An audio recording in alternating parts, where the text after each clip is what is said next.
All right, and back to it. Live and in person.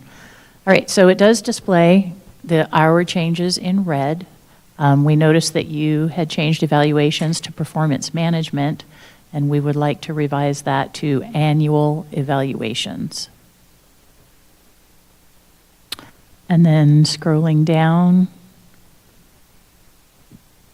in 9-2, and instead of employees last day worked, because at schools that might be less than a full day and things are quite hectic, changing that to May 15th.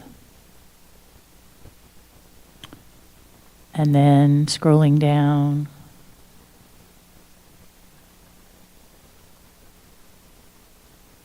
on 9-5, adding back in an employee who disagrees with an overall rating or evaluation process. That was the language there. Adding back in can follow the grievance procedure in accordance with Article 12.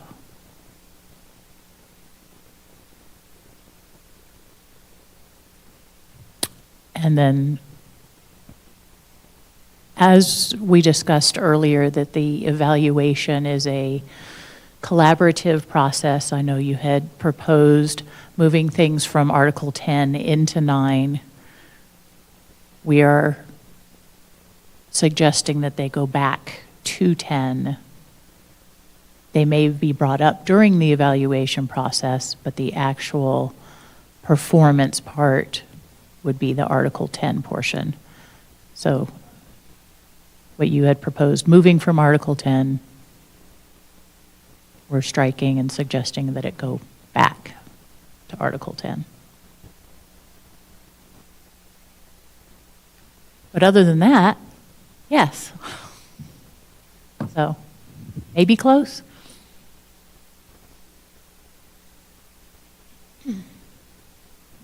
In the very beginning of that, Darcy, 9-1, I'm sorry, I can't recall if we suggested moving, and were you, that's the question, were you okay with moving that first paragraph? I never know, because we don't like highlight or anything, like if you didn't change it back, you would be potentially okay with that? Correct. Okay, thank you. If we wanted it there, it would have turned into red. Got it. So, yes. Any other quick questions that anybody has that have immediately come up? Okay, thank you. Okay. On to 12.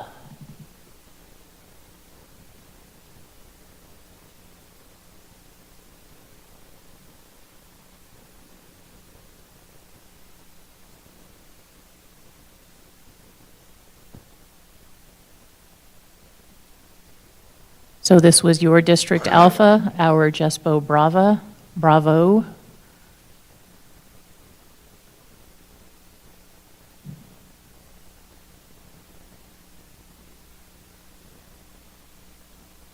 And again, our changes are in red,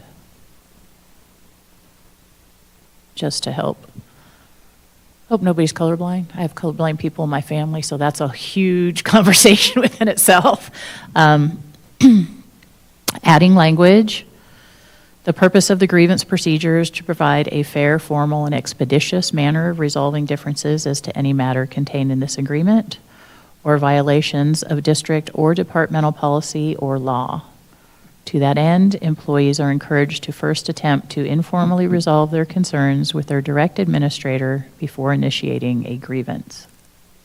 And then a little bit of a definition of grievance.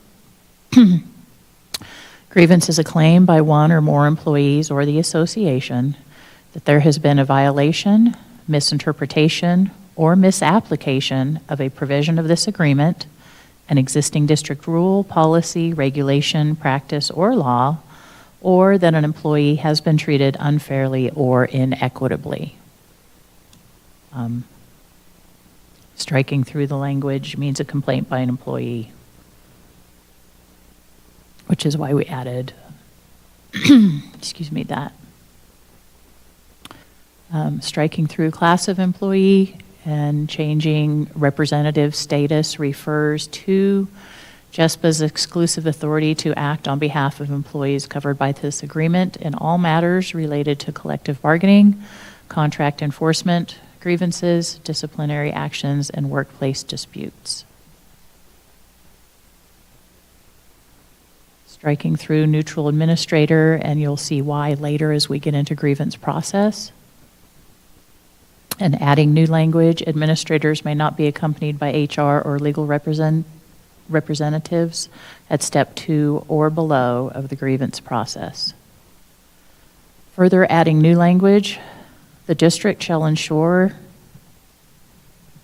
sorry, mine jumped.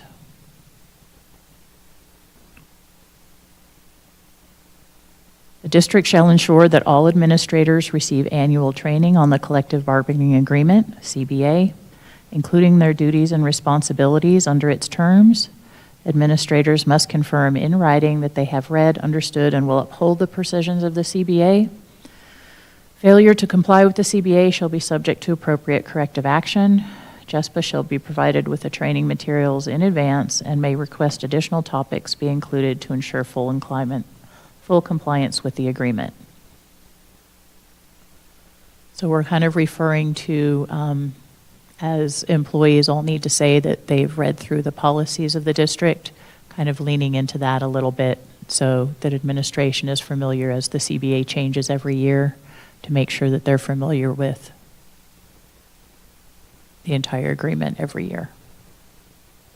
That's the thought process behind that. A new 12.2 pre-grievance, kind of going back and forth on titling on step 0, that kind of thing. Prior to changing the word entering into a formal grievance, prior to filing a formal grievance, and then crossing through process. Striking through with a perceived grievable concern with may first attempt to informally resolve the concern.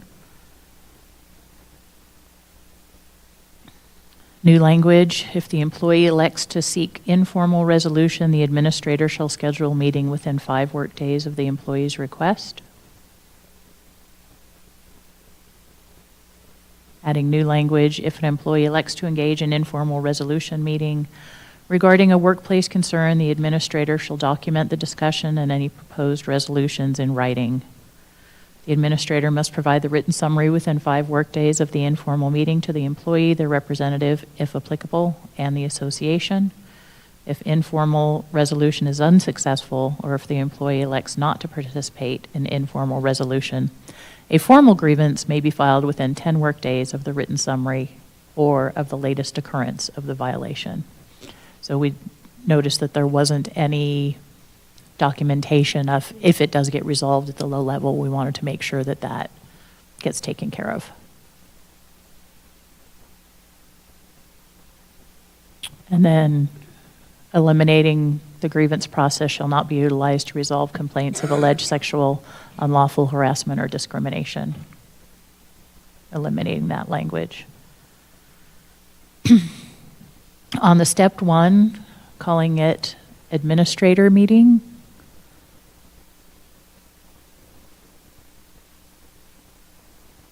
Adding new language, adding language to what was there. In order to initiate step 1, JESPA must submit a step 1 grievance form to the appropriate administrator of the violation or when the grievant became aware of it or within 10 work days of the written summary of the informal meeting. So crossing through the language that was there previously if the concern cannot be resolved with the informal meeting.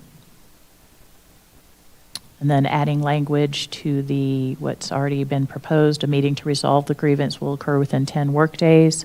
We added language from the submission of the step 1 grievance form. Language that was already proposed, the employee and the administrator will attempt to resolve the issue and may present or consider all available evidence at the meeting. Adding language, the employee shall have the right to representation at all stages of the grievance process.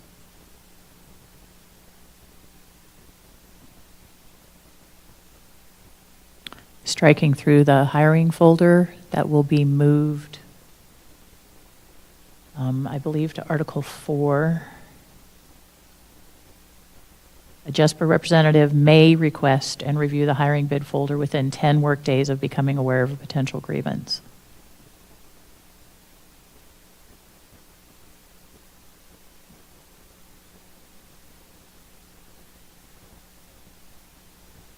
Whoops.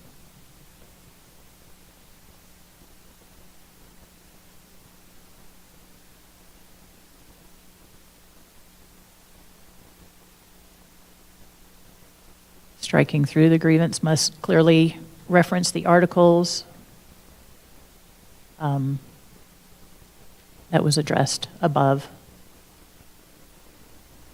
So we don't think that's necessary here.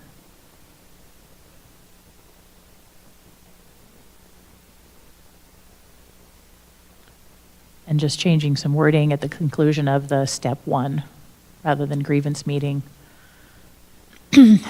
Again, striking through authorized to conduct this meeting and changing the administrator will submit a written response on approved forms to the employee in the JESPA office, copying labor relations within 10 workdays. And I think the 10's already been back and forth. We're trying to make it consistent throughout. Step 2.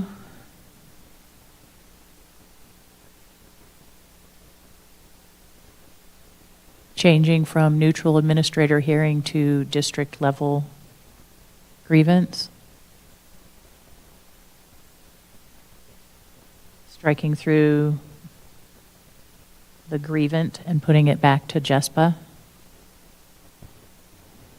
So it's not an individual. Initiate a step 2 grievance with the Office of Labor Relations was the language that was already there.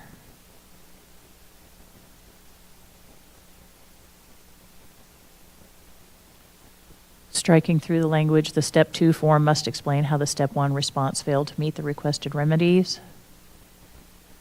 And then striking through the in front of JESPA a few times. Direct filings must occur within 20 workdays of the alleged violation.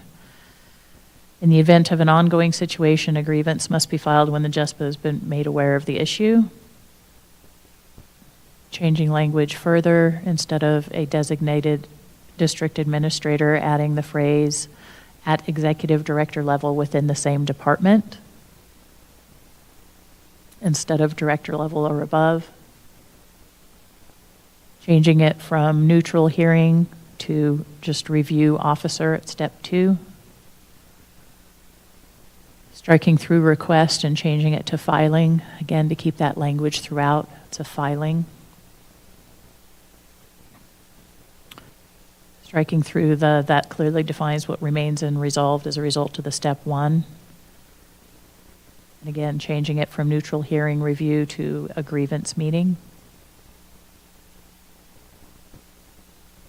And changing it from 20 workdays to 15 workdays after the receipt of the step 2 grievance form.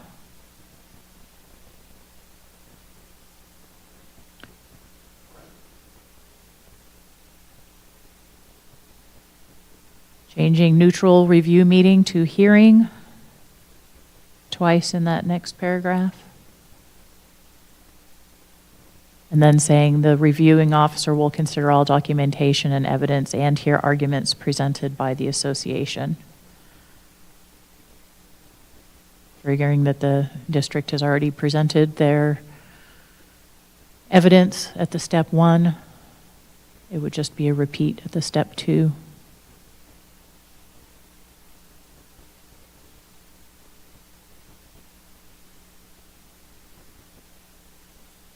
Again, moving down, striking through neutral review and just calling it a hearing officer. Will furnish the employee, JESPA office, and involved administrators and labor relations with a written copy of the decision within 10 working days instead of 5 after the hearing was held. Gives a little bit more time there. Again, striking through neutral review and just calling it a hearing officer. may be granted an extension for good cause by making a request of both the Office of Labor Relations and JESPA. Again, striking through the and changing 5 workdays to 10. Adding a new step 3, a labor relations review and/or mediation. JESPA may request that labor relations review the step 2 decision in an effort to resolve the grievance. If no resolution is reached, JESPA may proceed to arbitration. Before arbitration, JESPA and the district may mutually agree to submit the grievance to mediation through the Federal Mediation and Conciliation Service, FMCS. Mediation shall be scheduled within 20 workdays of the agreement and conducted by a neutral FMCS mediator. The process shall be non-binding, confidential, and may not be used as evidence in arbitration or legal proceedings. If the parties agree to mediation, the deadline for requesting arbitration shall be extended to account for this time period. So if we want to go ahead and do mediation, we don't want that arbitration time to be cut off. If the mediation does not result in a resolution within 15 workdays of the session, JESPA may submit the grievance to arbitration without delay. So changing step 3, arbitration, to step 4.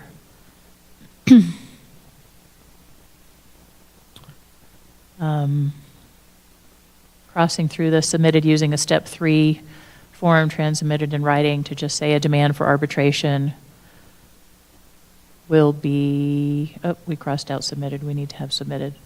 It's our mistake.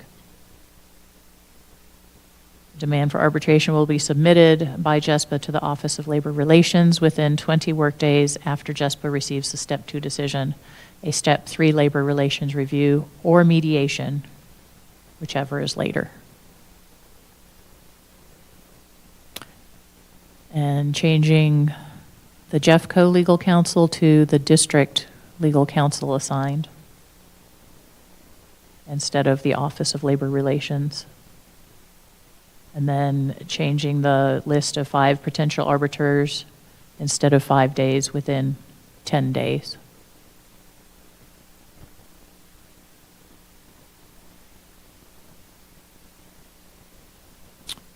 Striking through some language at the bottom of the paragraph. The arbitrator shall establish procedural rules, conduct necessary hearings, and issue findings to both the district and the JESPA. The arbiter will issue final and binding written decision within 21 days. So striking through recommendations and having them be called findings. Striking through the 5 workdays, again, within 10 workdays. The district and JESPA will schedule a meeting to discuss the decision. No public release of the arbiter's decision instead of information will be made after such a meeting takes place. The arbiter's decision shall be final and binding upon all parties, as opposed to taking it to the board and having the board take action. If there's a problem, adding new language, the district shall implement the arbiter's decision within 30 workdays after meeting with JESPA to discuss the ruling. If the arbiter's decision requires immediate action, the district must comply.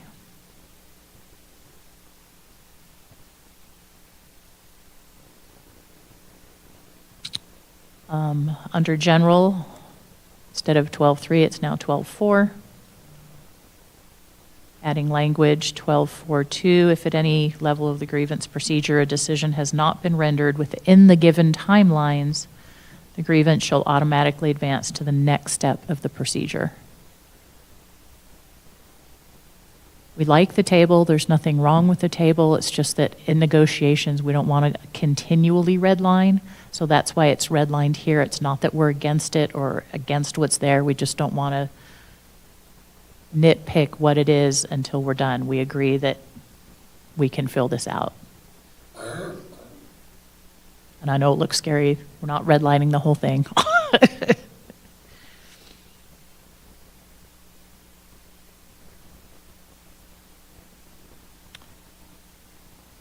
What was 12.3.2 is now 12.4.3. A grievant may not be represented by anyone other than a designated JESPA representative. As JESPA is the exclusive representative, only JESPA is authorized to file grievances. Striking through the previous language of any employee may represent themselves or be represented by JESPA at any step. As well as administration may be represented or accompanied by another representative of administration. And striking through the JESPA shall have the right to be present and state its view at any step, because we believe that was covered by the previous language.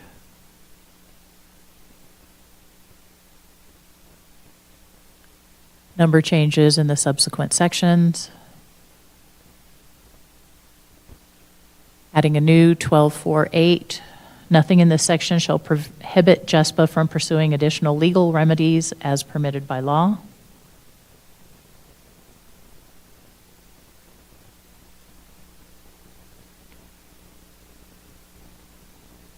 And that would be the end.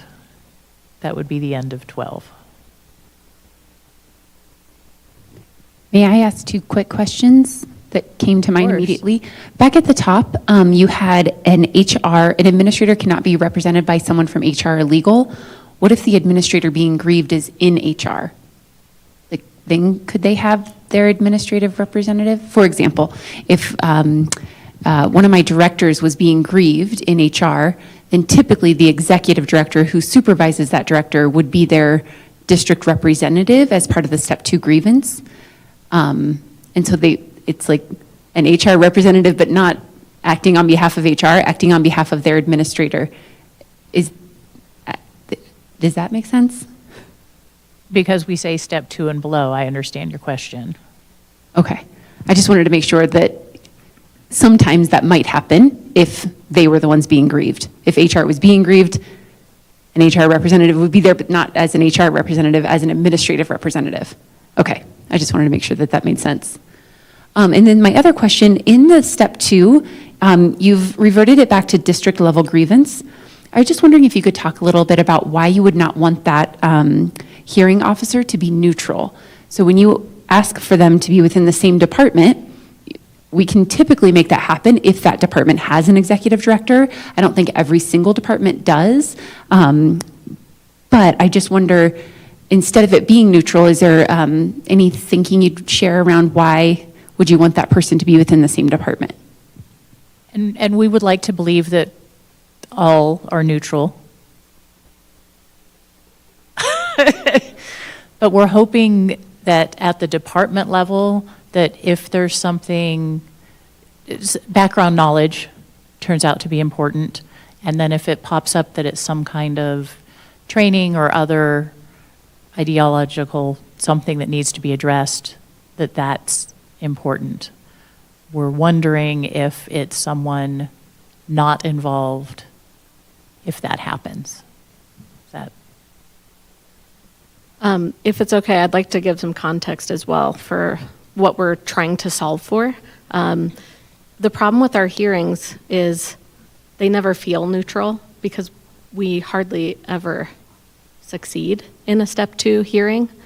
They feel a little bit like we're wasting our time with the wrong person. So that's part of it. And then when they go to the next step, either it ends up getting resolved after that, or it goes to arbitration where we've prevailed in every arbitration we've put except for one, every arbitration we've put forward. So what we're trying to solve for is what Darcy's saying, that if we, let's say we have an issue with a principal, we don't solve it at step pre-grievance or step 1, and then it goes to this neutral hearing officer in HR, and there's a significant issue with maybe a principal. Does that principal's supervisor or someone above them ever become aware of a pattern of grievances if they stop there and then they go to a different department? I'm not sure, but we would hope that if the supervisor of the administrator at the step 1 were involved, they could kind of see patterns, train, coach, and help resolve the issue if it's unable to be resolved at the lower level. You wouldn't want their direct supervisor, though, to be the hearing officer in a step 2, right? Or is that what you're asking for? Yeah, so less of a hearing and more of a of a grievance process that solves problems versus going and having a hearing where two sides are pitted against each other with like some judge in the district. It's more, let's go to the next level and see if we can solve it here. And let, if we ever need to fight it out, that would be at arbitration. But at every step, we're trying to just solve the issue. Okay. Yeah, I mean, it's an interesting concept. I just was worried that the lack of neutrality could appear bias, and I wouldn't want, that's why years ago when we used to have neutral administrators, like a community superintendent could never hear their own principal's grievance. They always had to be another community superintendent. But even then, the other association felt like that was a bias. And so it makes more sense when you describe it as more of a problem-solving process than a judge or a judgment. That's helpful. Thank you. Yeah, I can see it that way. I guess I would also hope that somebody's boss wouldn't just side with a bad decision just because they're on the same side. And that could go for either way. I think we have to watch for that, whatever process we decide on. In the step one, I can't recall, was there any language, would you expect that the direct supervisor of the administrator being grieved would be present in the step one? I don't think we wrote it that way. Okay. We hoped to file it to that person and hopefully solve it directly versus trying to jump over their head or have that person in the room. Sure. I just have one other question. Again, resolution rather than judgment, definitive, if sure. you will. Totally. In 12, well, it was 12.3, it might still be 12.3. When you say only JESPA may file a grievance, I think that you had a representative of JESPA. So I was just wondering, is it okay with you if one of your ARs files a grievance on behalf of an employee, or is it only JESPA leadership that can file a grievance? I think what we're just trying to get at is that JESPA representatives are, because we're the exclusive representative of the contract, that we're responsible to enforce it. So if we filed a grievance officially, there's a form and it would have to be vetted and filled out through our office. So if they've filed one, it should be already vetted. Sounds good. Any other questions immediately? I wanted to point out some issues here that I noticed as we went through and that we noticed while countering.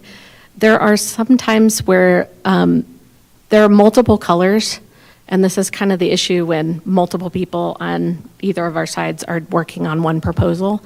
So that made it a little bit difficult, but you'll see strike-throughs that I think were your own proposals that you then struck through before you presented them.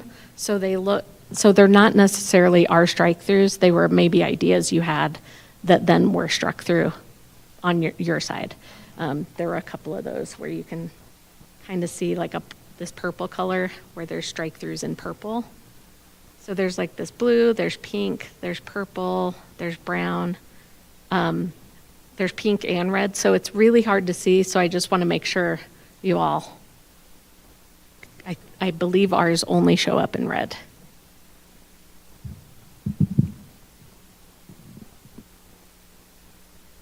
Any other questions anyone had right away before we take caucus? Go ahead, Mark. I think I have one, and maybe I'm just overthinking or underthinking something that I picked up on. I think it's somewhere around 12.4 where it was talking about JESPA being the sole entity to be able to file a grievance. I guess what I'm wondering, and I just want clarification on, is if you had a non-dues paying JESPA member, does that preclude them from filing a grievance outside of JESPA? Okay, I'm getting a head shake. Yeah, so, go ahead. Okay, sorry. JESPA has to represent, we consider every person who works under this contract a bargaining unit member, so we call them bargaining unit members. The dues are more internal to our business and all of that. So what it would prevent, and what we've never really had this happen except for once or twice that I know of, where before employees were allowed to file their own grievances. It just hardly ever happens. But it ended up creating kind of a nightmare for the district too, because it was very difficult to deal with and reach a resolution. And if we can still step in and oppose a resolution, because it affects how our contract is interpreted. So it kind of cleans the relationship up in terms of who is the exclusive representative, who's able to bargain or negotiate resolutions or agree to resolutions. Individual employees can't do that anyway. So Thank you, that makes perfect sense. I just wanted to make sure we weren't excluding anybody from the right to raise a concern, so. Yeah, it's not a dues-paying member. So, good clarification. All right, we may have additional questions after we've had some time to digest and review, but I understand that you'd like to take a caucus now before 10? How much Yes, time please. would you like? 10 minutes, so 20 after? I forgot to reset my watch. I'm like, what do you mean 20 after? It's 5:35 on my on my watch. Okay, so we will be back at the table at 20 after. I took a long time talking then.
Welcome back, everyone. Thank you for that brief caucus. So we are going to go ahead and turn it back over to Jespa for a counterproposal of Article 10. And we'll take a second to get everyone back online.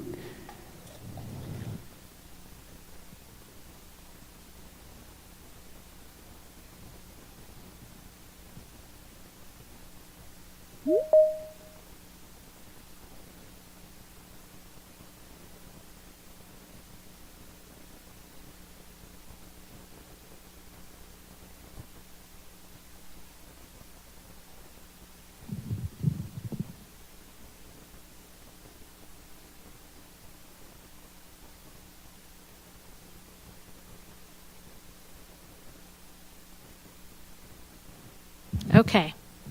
I will be presenting Article 10. Okay. We struck through professional behavior and just kept the corrective action suggestion there that was original language. Let's see, what color are we? We've got multiple colors again. I think we are red here as well. We added the right to be notified in person and via email of a potential corrective action to make sure that employees who maybe don't have email or laptops, computers at work are told, but that they still also receive the notice in writing, so that they have the ability to arrange for representation. We have talked about this a lot, about multiple administrators being in a room while somebody is going through investigation and how that feels. So we added the prohibition of multiple administrators. So when there's 2 or 3 administrators in a room during a fact finding, that can be perceived as bullying or feel coercive or feel intimidating.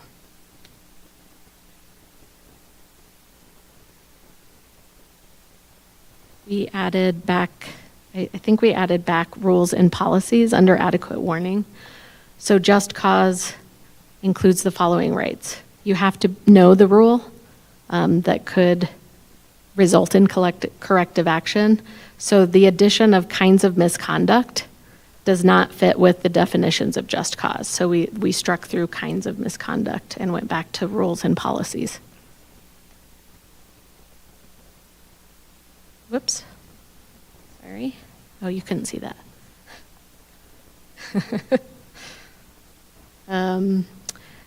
In equal treatment, under the definition of just cause, equal treatment is not about equity, so we struck through equity.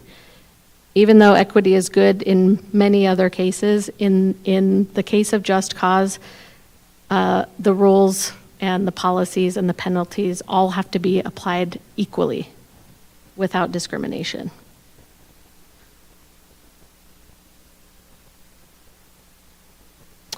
This was your strike through on performance management, which we, to be able to track the proposals, we just added it back in here below.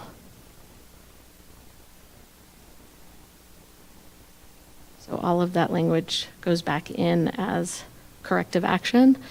The important thing to note here is keeping it in this article for us was important because it talks about due process and just cause, and the grievance procedure is part of due process.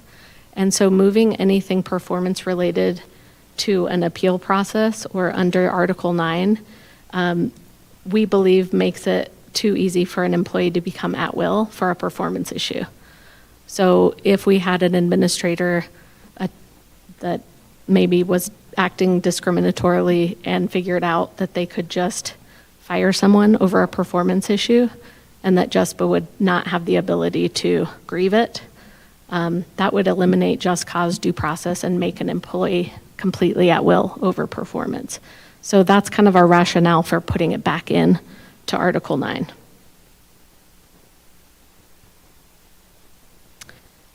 We struck where applicable from the original language here. What we're saying here is the district recognizes the benefit of a progressive disciplinary process and will exercise this process where applicable, made it too gray. We adhere to progressive discipline as part of just cause. It's a tenet of just cause. And so, well, I'll get into it as we go down, because I think that might be answered below. In terms of the progressive disciplinary steps, we struck through on a second instance of misconduct, suspension, and demotion, and kept it as a final written warning. So if there's misconduct and it's the second time you are warned, being able to choose between suspension without pay or a demotion that affect pay, or a final written warning which wouldn't, kind of leaves it too open to unfair treatment and unequal treatment.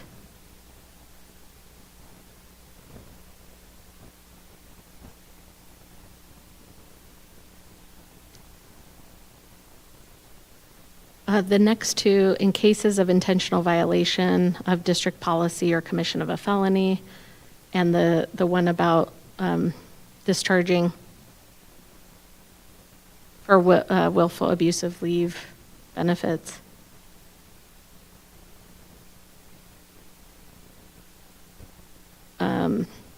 So this is basically captured in just cause. There are times where you have cause to terminate. So it's just an interpretation of just cause. So we're not saying if someone commits a felony that you have to go through the progressive disciplinary process. We think, yes, terminate if somebody has committed a felony and can't be around children. Of course, terminate them. It's just redundant in terms of there are multiple items which you can terminate for, or move past maybe a verbal warning in terms of how just cause is applied.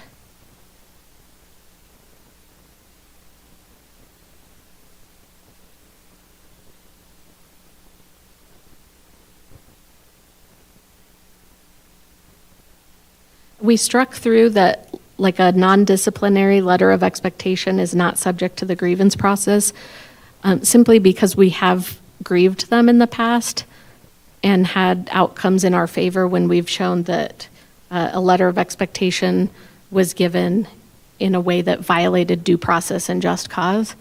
So while it might be appropriate to have a non-disciplinary letter, like a verbal warning, in cases where it's not warranted because the facts were wrong, or it was a move that was discriminatory, or one person's getting singled out, we still believe we should have the right to grieve and address unfair application of rules in terms of letters of expectation.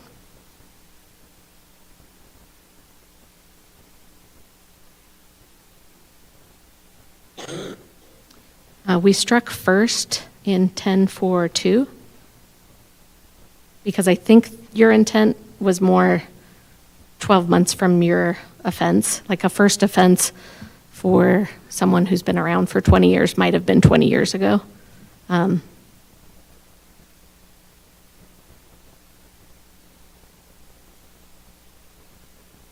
We just reworded this a little bit, but we wanted to make it clear that any employee being placed on leave is for an investigation in response to allegations of misconduct, policy violations, or unlawful acts. I think the reading of it before left it more like you can be placed on any paid or unpaid leave if there are allegations, and didn't cover whether you were on investigation or not. I think that's it. The only other thing I wanted to address quickly is there was a district proposal on, a counter proposal on JESPA's respect clause to move it to this article. And we will counter that, but we wanted to make it clear just today that that article was meant to apply respect and dignity to bargaining unit employees and not necessarily be part of the corrective action article. So ensuring that all of our bargaining unit members are treated with respect and dignity in their daily workplace, it didn't feel like it belonged here, and we will counter and simplify that. Thank you. Any questions, team, that have come up immediately? All right. Hearing none, we can go ahead and move on. If you all are okay with it, we can start our counter proposals. Is that okay?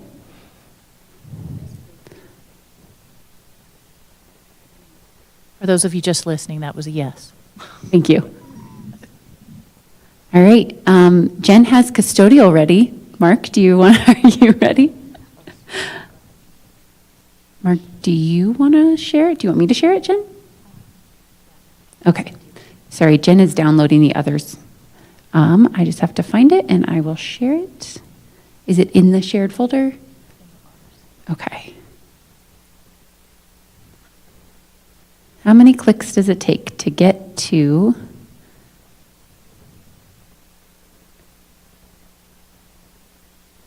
Oh, there it is. Nope, that's not it.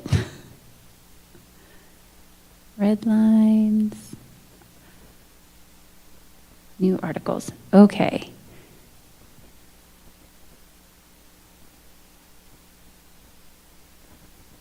Nope, that is not redlined.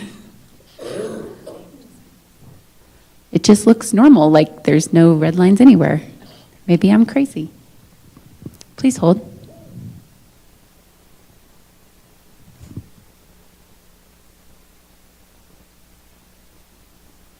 Oh, I'm in Jespa's Alpha article, that's why.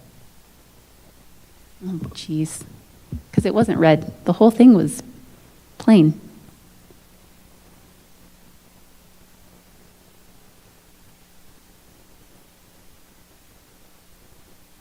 Yeah, that's where I was, I promise.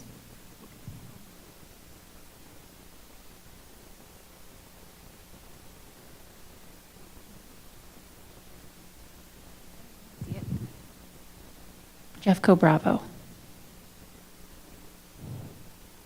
All right.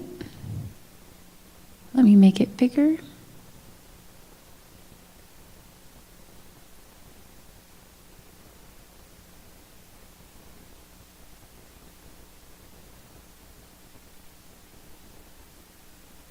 And you can't see my screen. There we go.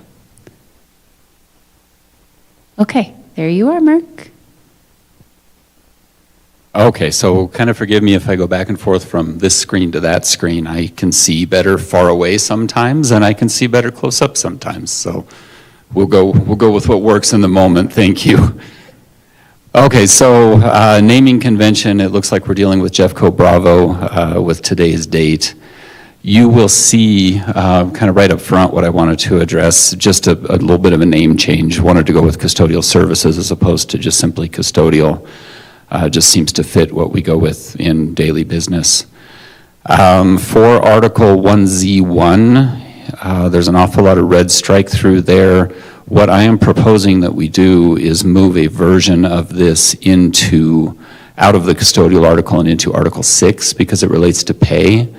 And I also believe that it may apply to more than just custodial services. So not striking through, not completely disagreeing with it, but thinking that some version of it needs to exist in a different article. So we can move down fairly significantly there. Okay, so whoops, scroll up just a little bit, sorry. Okay, so 1Z2, striking through the language about facility manager job descriptions, primarily because the job descriptions and pay grades are an HR function which is determined through market analysis and things of that nature. So we did do some striking through there. 1Z1, and this appears to be a little bit upside down from what we've done in the past. You can see original language at the bottom of the paragraph there. And you can also see some new language at the top with the renaming of 1Z1, which reads, the district and JESPA recognize the importance of providing adequate custodial supplies in support of providing a clean, healthy environment for students, staff, and community. Custodial supply budget allocations will be determined by department leadership using a consistent formula that considers the specific supply needs of the type of building. Department leadership will evaluate custodial supply budget allocations annually, and adjust with the consumer price index as funds are available. So a little bit of new language added there. If we scroll down, this article now becomes 1Z2, and again, you will see new language. Custodial staffing allocations will be determined using a standardized staffing model. Baseline staffing levels will be determined with consideration of the building's square footage and relevant grounds requirements of the site. Department leadership will evaluate staffing levels annually and make the appropriate adjustments relative to increased or decreased building square footage. And then you can see some of the original alpha language that was proposed to be redlined there. Moving down to what is now 1Z3, again, new language. The district and JESPA recognize the importance of custodial team members having access to the tools required to perform their duties safely and efficiently. The district will provide each site with a baseline set of hand tools needed for interior and grounds work as determined by the current field coordinator team. These non-consumable resources are to remain at the assigned work location, and then you can see some of the language below that was proposed to be redlined. And I believe that that is it, with the original 1Z1 being moved to Article 6. Thank you, Mark. Any questions that come up immediately for you, team?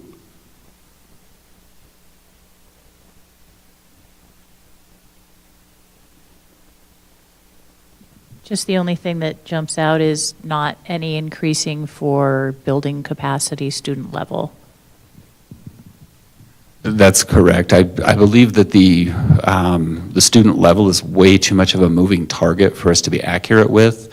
It's actually a staffing model that we've tried in past years, and we're always a year behind. You follow October count and you make adjustments, and there is some merit to looking at overall building capacity, because building capacity doesn't change, but it's my belief that overall square footage of the building captures that. Also, I think it's important to note that the current staffing model that we use does allow for increases in custodial staffing levels within the, I don't know if you're familiar with the deferred area cleaning and what happened post-2008 reductions, staffing reductions. Maybe some of that. And some of these questions I had for Astrid, but of course Astrid couldn't make it today because she's working hard at the school. But a lot of that can be captured in other ways. And I think that maybe some more transparency in how we staff buildings and how we allocate buildings might clear some of that up. So, Mark, correct me if I'm wrong, but if you were to use a staffing model like that, using the student count, wouldn't you also have to decrease if you had a student count? So when I think about a large high school that has a really small student count, Jefferson Junior Senior, for example, large high school, smaller student count, if you reduce staffing, then you potentially couldn't maintain the parts of the building that weren't being used? that's correct. And also, I mean, we're in kind of a climate of decreasing enrollment, and I'd like to build in some insulating factors to not, like I mentioned in the last bargaining session, not harm buildings.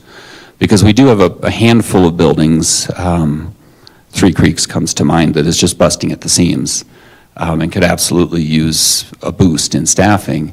But at the same time, we have many buildings that are seeing such a sharp decline that if we start rebalancing everything, we don't have an equitable distribution of staff. Whereas with square footage, you account for it consistently.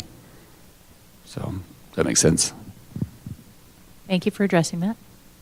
I have a question, though, because it's my assumption that a school that's bursting at the seams might actually need to pull custodians from like a high school in the area, and then that school gets short-staffed as a result. So it's not, I feel like the student count and how people are being moved around to cover maybe conflicts with that, but if you could shed some light on it.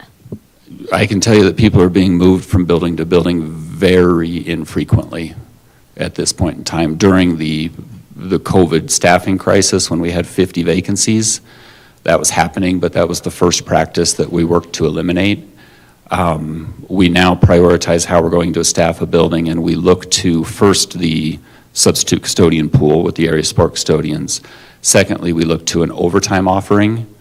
And as a very last alternative, we look to other schools to move people into another building. But I can get some data on it, but I know it happens very infrequently now.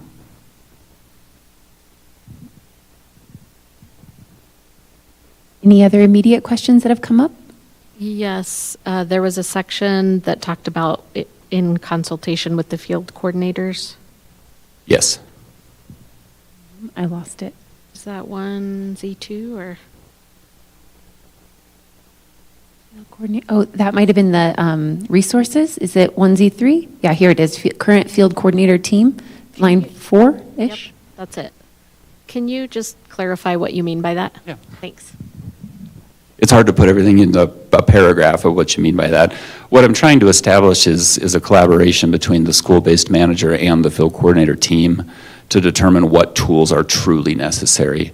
Because we can get into a situation where, I always use the example of a chainsaw, for example. The school says, I need a chainsaw, and rather than just providing a chainsaw, we have chainsaws that can be checked out centrally through small engines, and that's a conversation that can be had through the field coordinator team to determine, do you need one to live on the shelf that won't start when you need it because you only run it once a year, or is that something that can be checked out? And so it's a determination of need through the field coordinators for approval so that they can make sure that the right tools are being distributed correctly. And is this your new job title? How many of them are there? Is this There 4? is now a total of 4 field Okay. coordinators, that's correct. Thank you. Are they established by region? They will be, but that hasn't happened yet. Okay. That's, we spoke briefly offline at the start of the meeting. We're being thoughtful in how we assign that and how we distribute duties. And we're actually in the middle of doing some cross-training right now to make sure that they can effectively absorb, so.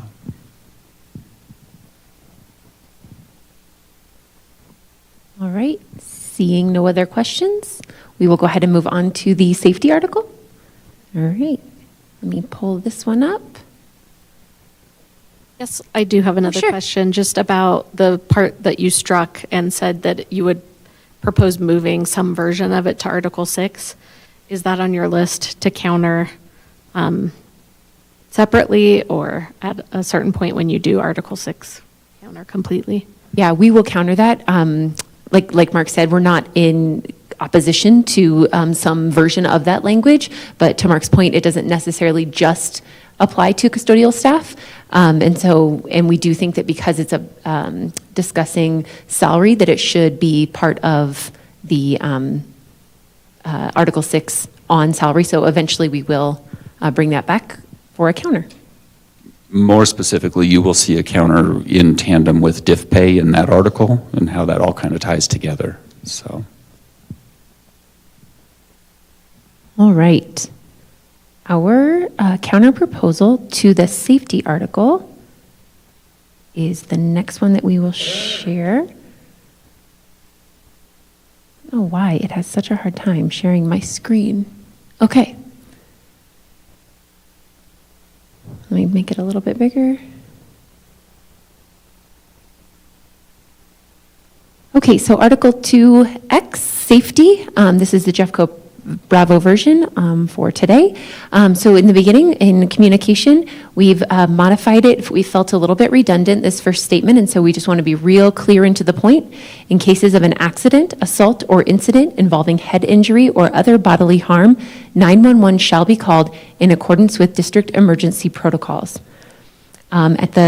At the bottom of this, we specifically wrote in, ESPs will receive training on emergency response procedures to ensure appropriate decision-making. In 1.2 or 1-2, let's see, ESPs will receive relevant student safety and behavior information in compliance with FERPA. Just for everyone's awareness, that is the Federal Education Rights Privacy Act regulations. Confidentiality agreements must be upheld. FERPA basically says what can and cannot be shared with individuals who are or not directly involved with specific students. In 1.3, administrators shall communicate discipline information concerning any student enrolled in the district to all ESPs who have direct contact with that student. I think this probably should have been read, I'm not sure. I apologize if it was supposed to be. To the extent allowed by FERPA and district policy. So, and any school employee who has provided this information shall maintain its confidentiality and shall not communicate it to any other person, which is also slightly redundant because confidentiality and not communicating it is pretty much the same thing. But those are the minor red lines we have in there. In 1.4, school-based ESPs who assist in managing discipline, behavior, or safety plans will be advised of the plans.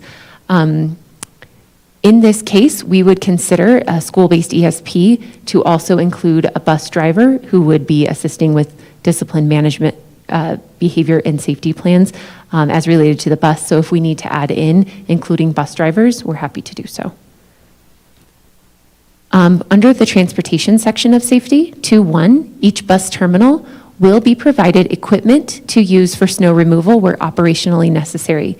We acknowledge that sometimes in the West Transportation Depot, they might need different equipment as compared to North, Central, or South.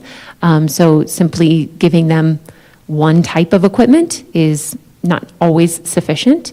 And then, of course, maintenance and operation responsibilities shall be assigned appropriately, which we would anticipate includes training on how to use them if that particular piece of equipment is not familiar for all. In 2.2, we wanted to be a little bit more specific.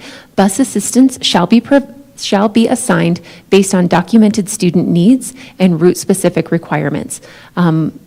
We do not have the ability to put a bus assistant on every single route. Obviously, it's a staffing shortage, hard to fill position, if you will, and the budget constraints are not going to allow us to have a bus assistant on every route. Additionally, not every bus driver wants or needs a bus assistant. However, we do acknowledge that there are very specific student needs and route requirements that may need and necessitate a bus assistant. Under Section 3, emergencies, ESPs shall be notified of threats and emergencies in alignment with district security protocols. We didn't want to narrow this to just bomb threats because there could be other threats of nature that should be communicated. Notifications will be issued as soon as practical and safe to do so. There was also something in here about weather events. Those are already communicated through our district protocols. If an ESP doesn't receive it, it's probably because they need to update their communication or contact information. That has happened inside of ESS. And for training, an annual overview of the district's standard response protocol, which is referred to as the SRP, training will be provided to all ESPs, including bus drivers. So everything that is lockdown, secure hold, tornado, that kind of thing, that is all part of the standard response protocol. So we just discussed it or labeled it as such. In 4.2, paid CPR first aid training will be provided annually for ESPs whose roles require it. Additional training may be offered upon approval. So again, ESPs, not all ESPs need to have this particular training. Several do. We are more than happy to provide that training annually or as frequently as someone needs to renew their certification, because obviously it's not an annual one for every single type of training. Crisis prevention intervention or de-escalation training will be provided to ESPs working with students at risk of crisis. Training availability will be scheduled based on operational needs. So we put CPI or de-escalation training. CPI is what we currently use. In the future, it could change, but we all understand that the expectation or the outcome is that we understand better how to de-escalate. And so we just wanted to make sure we had the term de-escalation in there. And then training availability will be scheduled based on operational needs. We schedule that as often as we can. We also rely on trainers who are full-time employees as well. And so we can only schedule it every so often, but we always encourage people to attend when they are working with students who may need that additional support. As soon as practicable, ESPs will be provided with training on the prevention, intervention, and disciplinary processes from the District Prevention and Intervention Manual selected at their specific site. So certainly we want to do this before the first student contact day. However, we acknowledge that some ESPs don't start until the first student contact day, or some even after the first student contact day. Additionally, we want to recognize that some ESPs get hired in the middle of the year, throughout the year, and some maybe are not present for the first day of school because of whatever scheduling conflict they may have. And so just as soon as practicable when they are able to attend that training at their district site. We also wrote in here, selected at their specific site. As part of the JCEA contract, each school site has the ability to select the appropriate prevention, intervention, and disciplinary processes outlined in the district P&I manual, because what works at Sebeski might not be necessary at Ralston Valley, might be different at Mandalay. And so these are all from the district P&I, but they're selected very specifically for the sites. In section 5, security, we have redlined that very first section and modified it to say ESPs will be trained on proper reporting procedures to ensure their safety. Whoops, and I said that twice. Sorry about that. We just said double sentence. In 5.2, we have struck all district radios used to contact district security will work inside the building. While we acknowledge that that is important and ideal, it's also a significant challenge in some of our buildings. So we do encourage and train all of our administrators to have their cell phones on them at all times as well. Additionally, district radios should be used by the, most often by the office staff or the principal. Everyone else would be using their typical radios that work inside and outside of their own buildings, but they're just to communicate on site and not with the district. Also, everyone should have access to, just so everyone's aware, the direct phone numbers. I actually have them saved in my phone for our dispatch. And so that most schools have those, a little orange sticker on every single phone throughout the building so that they can be called immediately. If that's not happening, certainly we can make sure that that is more widespread. In 5.3, additional patrol for mountain schools will be evaluated based on risk assessments and available resources. In 5.4, we don't disagree that every school should have a security camera coverage. We cannot account for the fact that some of them will go down at times. Electricity may be a problem. And so we just want to make sure that, you know, we are building this out and we want this to happen. And there may be times that security camera is not accessible at all public entrances. And yet we do have secure front entries on all of our buildings. In 5.5, we actually have struck this completely. There have been some issues with different accessibility to cameras and using them in inappropriate ways, not necessarily by facility managers and head custodians, but by a variety of staff when we have given out too much access. So they have reduced that access to be solely the building principal and all of the security team that has access to that. Additionally, I would love it if everyone was present physically instead of watching cameras from their office or in any other part of the building before and after school, since that's what that referred to. Site specific. So in this section, we've modified this first one, 6-1.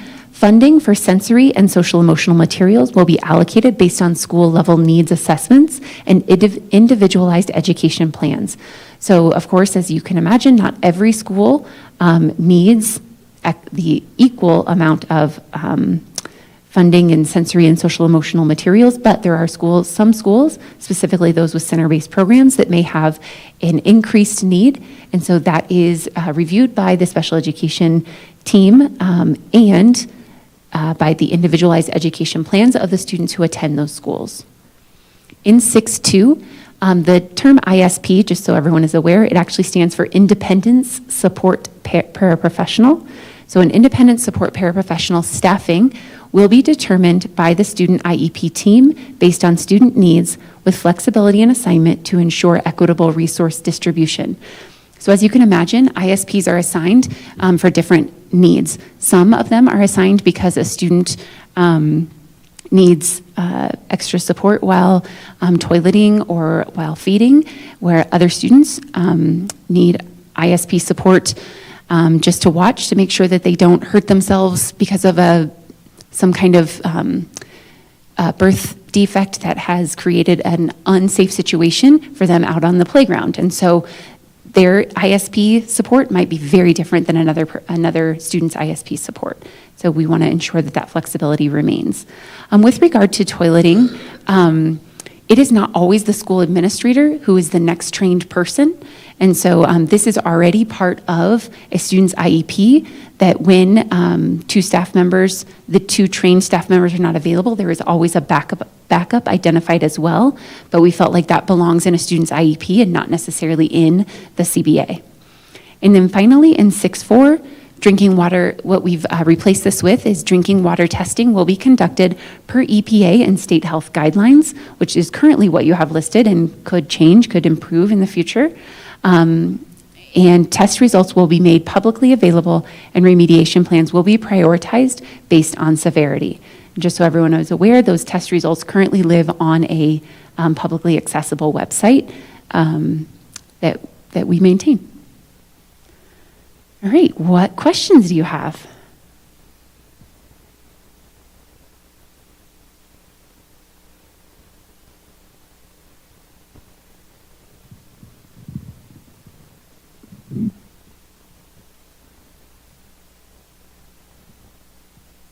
Something that happens at Betty Adams Elementary, so that's the lens I'm answering with this question. We do have a center-based program. However, there's a misconception that the social-emotional needs are with the center-based students. Our population of general ed students are the ones who need these supports. And I hate to say way more. I'll just say that our SPED personnel in the center program are fantastic at giving those students the regulatory tools that they need so that they are not disruptive. However, it is our gen ed students who are the most disruptive. And so when I hear in this counter proposal that is going to just focus on those center-based programs, I worry that other schools who do not have center-based programs will be overlooked, just on our experience of it's not the center-based kids. That's a concern. Sure. Thank you. That's helpful context. So, sorry, can Go ahead. Yes, please. I think when we saw your proposal, it wasn't specific to centers. I know that Amanda brought that up as well, but it was specific more to like the IEP itself, right? But I did not think about what you're talking about in terms of general education, so that's true. We were thinking about it more specific to IEPs and maybe even to 504s and accommodations that need to be in place for that. But that's interesting. That's not what I read. Of course, coming from my own lens, right? In terms of that. So thanks for sharing that. Yeah, I agree that when it says students with sensory needs, I immediately think like a documented sensory need and not one that is not documented. It's just, yes. And so we can certainly reconsider. Counter on that one. Can you scroll up? Yeah, of course. How far? All the way. Oh, okay. Sorry. That's okay. All the way to the top.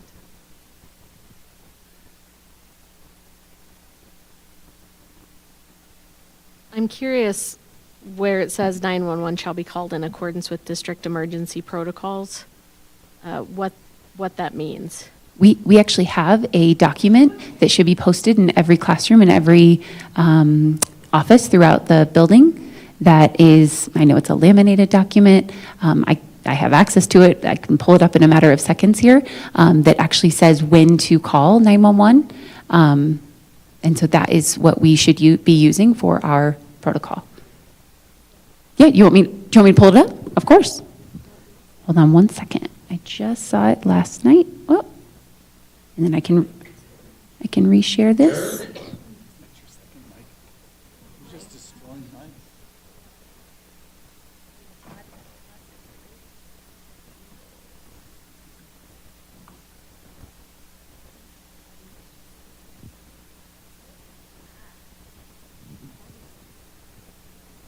But yes. We have bad luck with the purple one.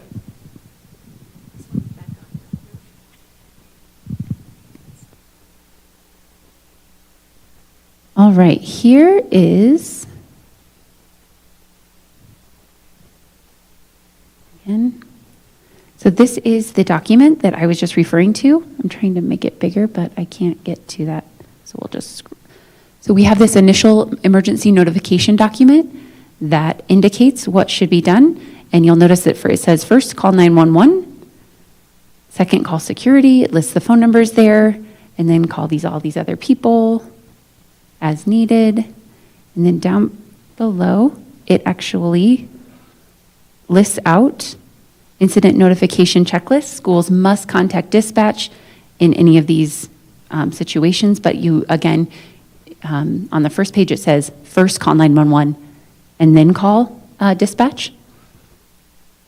And certainly, as we can imagine, while many of these include 911, I don't think all of them, like if the media calls, or shows up, we don't necessarily have to call 911 unless they're violating some kind of law, but we do definitely need to call dispatch and communications. And so it just kind of has all of the checklists for what the way in which we should be communicating, specifically when we call 911. And I'm happy to drop that into our shared drive so you have access to it as well. I can imagine it's posted on the Security Department of Safety website, but I could be wrong. Should I go back to the other? Can you just go back up to the top of that? Yeah. To this page or the very first? The top of this page. Oh. Or, yes, that part. There you are. Okay, thank you. You're welcome. To the language. Yes. Let's see. There you are. Just for clarity, real quick on that, calling 911, is there medical emergencies in there? Are those specifically listed, like head trauma, vomiting after head trauma, those sort of things?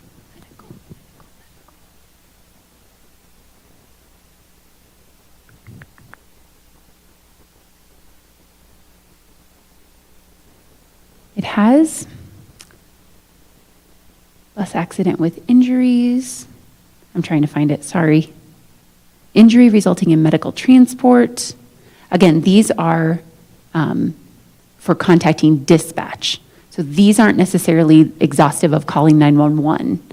So I think our clarification question was, when are we calling 911? Sure. Okay. I could be crazy, but I thought that there was one in the health services toolkit as well. Another document. That one would take me longer to find. Here's the language again.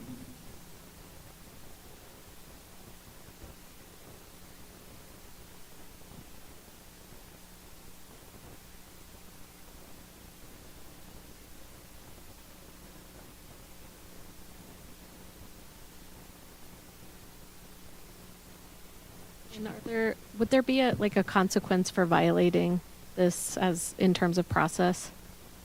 If you either prevent someone from calling 911 or you do not call 911 when you should, Yes. I would expect that there should be some kind of response, whether that is a disciplinary consequence, obviously depending on the severity, the level, the amount of times it's happened, why.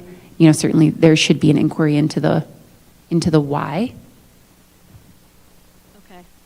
Yeah, I just wanted to clarify because we've had issues that we've talked about in terms of either staff or students not having 911 called. Am I on? And so we just want to make sure it's really clear. And I would think a lot of it's common sense. And that's how a lot of our members are thinking about, like, you have to call 911. It's a gut instinct. We're all trained to do it. But if you're prevented from doing so, or you call and you need 911 assistance and your supervisor says or ignores you, then what do we do? So I think that's what I'm trying to clarify here. And if your language maybe gets at that. Yeah, I mean, when it says 911 shall be called in accordance with district emergency protocols, those district emergency protocols should not be deviated from. I mean, when we have protocols in place, that's the expectation. Yeah. I think to Nikki's point, we just want to make sure, are the protocols specific and could they change? And if it's not spelled out clearly here, does everyone know what they are and how are they referenced? So we may counter and just try to make it Sure. more clear. Okay. Thank you for that counter. Do you need me to scroll down? Can you go down to, I think we're CPR and first aid, that section? Yes, here you are. How are you determining what roles require this training? So I would say that obviously all health aides are required to have this training. I do know that anyone who attends a field trip as an adult sponsor, there has to be at least one trained individual. And so if the fifth grade paraprofessional, if that's how the school assigns them, goes on the field trips, then potentially that could be the person who has to be trained, but it might not. It also might be the teacher who has to be trained. I would say that in an elementary school, if a paraprofessional is monitoring lunch or recess, they probably should be trained. As a former principal, I would have sent all of my ESPs to be trained if I had that ability to do so, and if they were willing to do so. That's another thing that we don't always take into account, is that sometimes we have staff who do not want to be trained and are not willing to be trained. Certainly they shouldn't be health aides because they have to do pretty much everything, including be trained to give some medications that are not so ideal to give. And yet I have had staff who have refused to be trained in certain things before, and so other people had to be trained instead.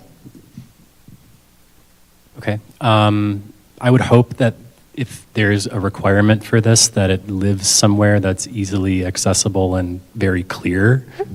I recall when I was working in my kitchen, this was after school, there was a party for my coworker who was retiring, and she was choking. And I had to perform a Heimlich maneuver on my coworker. I was not trained through Jeffco, but I had previous training. And so I'm just, it's just overall safety for not just students, but staff in our buildings. We're all working in a community together. So I think our interest here is to really just make sure we're all ready for unforeseen circumstances. So I would just, I wanted to say that, that if I did not have that training, it could have ended very poorly for my friend. Completely acknowledge that. I too have done that, and I try not to ever watch children eat food because I am so it's afraid. Scary. It's very scary. And so I think, this is a very important one for us. We went back and we didn't go back and forth. We were very kind of clear. Our members are very clear that they want access to this.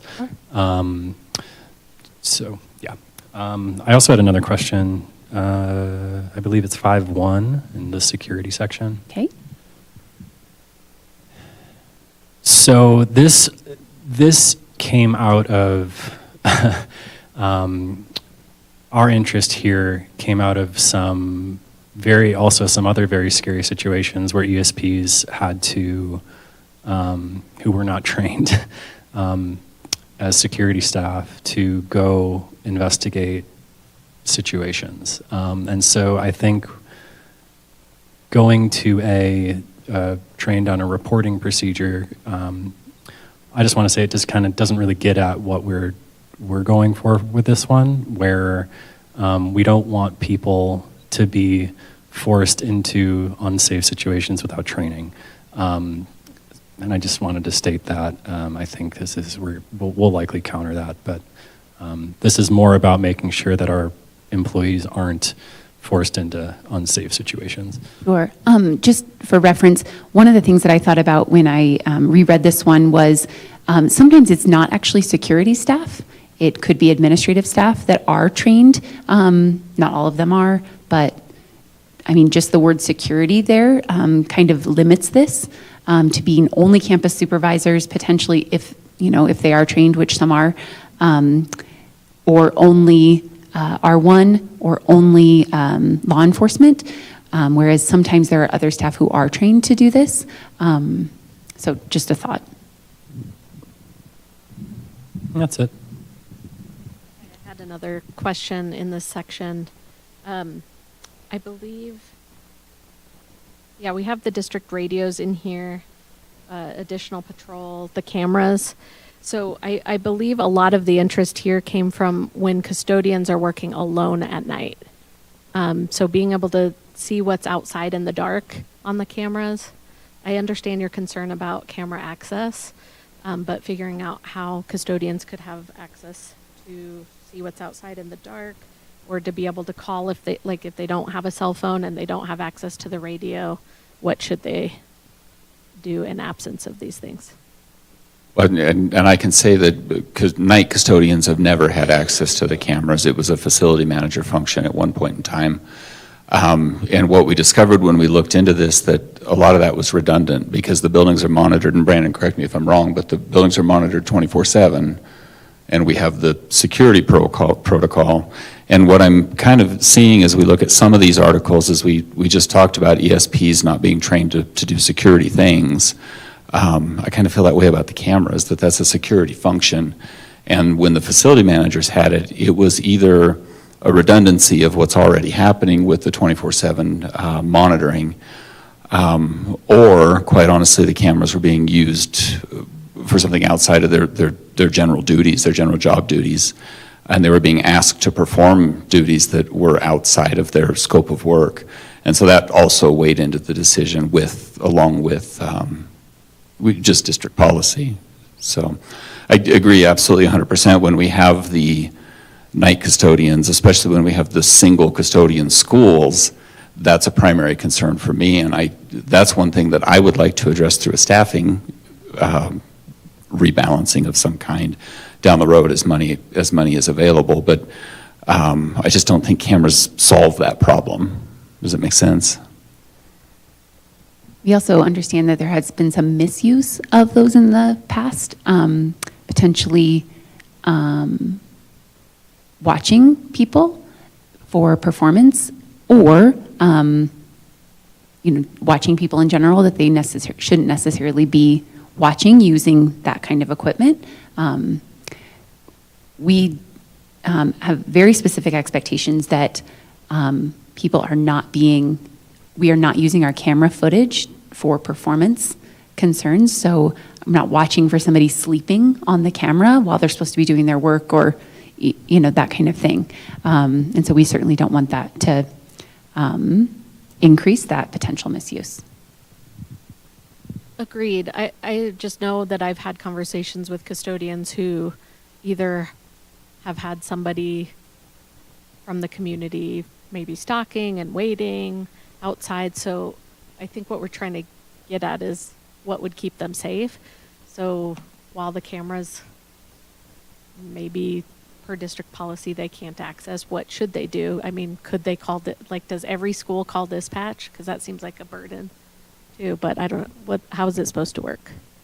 So first, we'll start. We took 62,000 calls in dispatch last year, and 63,000 wouldn't have hurt us or impacted us. We have the ability to take on that extra duties. With that being said, when we do have staff members that have brought up some concern, yeah, we bring a robust process through this. Like, we're going to have a patrol officer that's going to be on site. Most likely, like, if we say, it's an ex-boyfriend or an ex-girlfriend that's coming by the building at 6 o'clock, an hour before they get off, we put a patrol officer there. My dispatchers will then sit and observe that school specifically.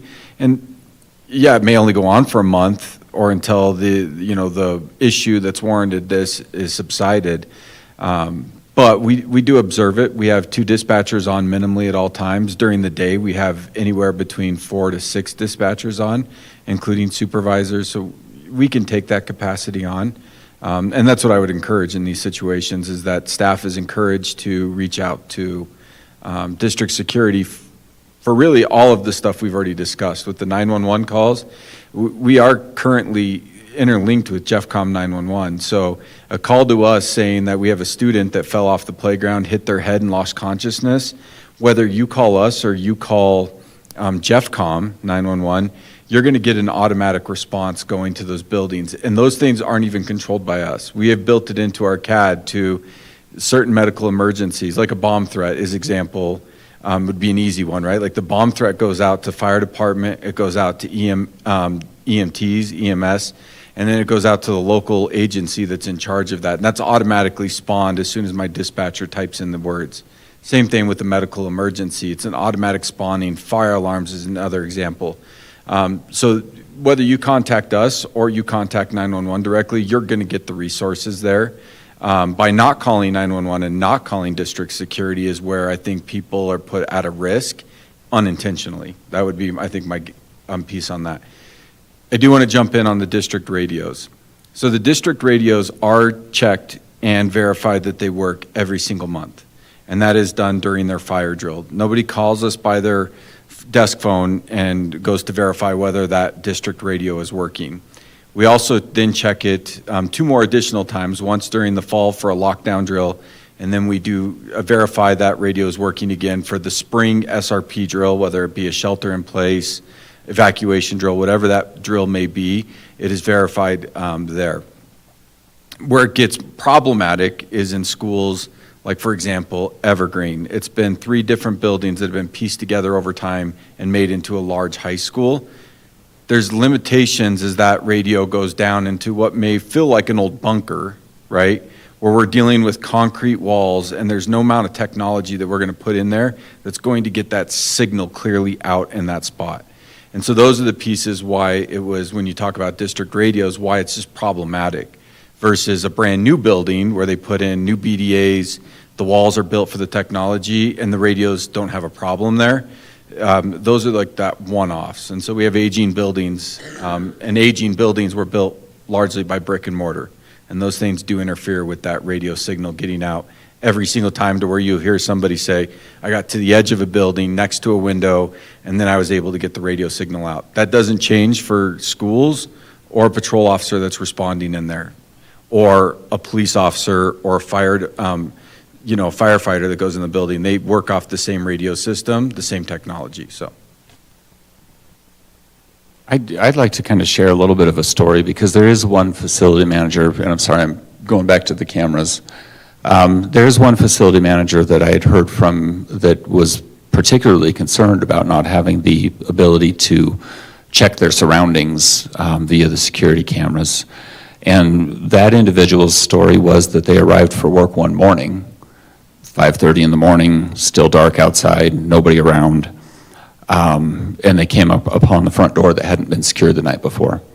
And so that facility manager's fear was that they were walking into a building and there's potentially an intruder in there. And the immediate solution in their mind was that they needed to get to their office and check the cameras. That's concerning to me, because that would be the last thing I would encourage them to do in that situation, is enter that building. In my mind, a far better solution and a far safer solution would be to not enter the building and let the security officers handle that. And I feel like there's a little bit of misunderstanding for the safe use and what the true benefit is. I guess my concern would be is if I was a night custodian and I had stuff to take outside. My neighborhood school is not necessarily the safest. What would then I do if I was taking stuff outside? What would be the simplest thing for me to make sure that my area was secure and I felt safe without a camera? So you're talking about maybe taking trash out to the dumpster or something of that nature. And in all honesty, the majority of our buildings don't have camera systems that cover the dumpsters.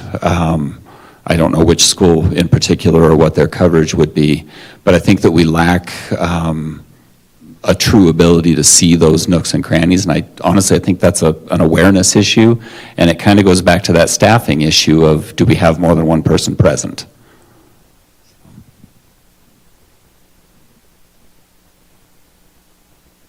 Any other? Yes, please. Sure. So we had the phraseology on the standard response protocol on site-specific, and your phraseology is an overview. We have multiple schools where the paraprofessionals who supervise lunch ask repeatedly to the principal, where do I take these kids if it's a lockdown situation? There is no place to go that can handle the volume, especially at a middle school, of volume of all those students, with or without windows. And the response, again, from multiple schools is, I'll get back to you. No, we need to know, where are we keeping these students safe?